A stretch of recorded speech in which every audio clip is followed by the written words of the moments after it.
माया जाल। गहरी रात की चुपचाप छाई थी। एक छोटे से गांव में जो जंगलों की घनाई थी, उसे संगीन अंधेरे ने घेर लिया था।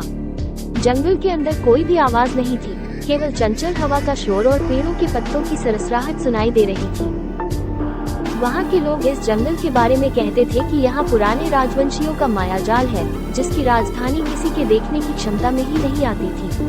पुराने किस्से में कहा जाता था कि जंगल के अंदर किसी राजा का महल छिपा हुआ है, जिसे ढूंढने की कोई क्षमता नहीं है, और जो भी बेवकूफ होकर इस महल को ढूंढने का प्रयास करता है, वो वही गायब हो जाता है और उसकी आवाज कभी सुनाई नहीं देती। गांव के लोग इसे भयंकर मानते थे और कोई भी जंगल के अंदर नहीं जाता था।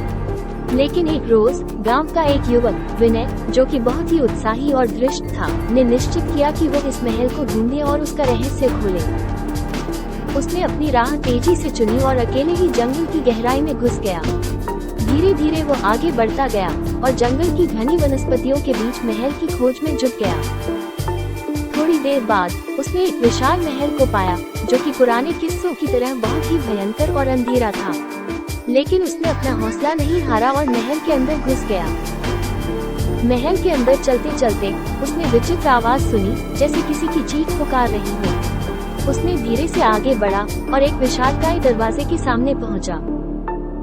धीरे धीरे उसने दरवाजे को खोला और महल के अंदर घुसा। वहाँ उसकी आंखों के सामने कुछ इस तरह का दृश्य था, जिसने उसे धरती के नीचे खिसक जाने के लिए मजबूर किया।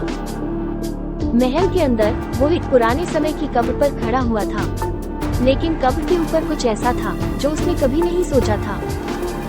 वहाँ खड़ी एक विशाल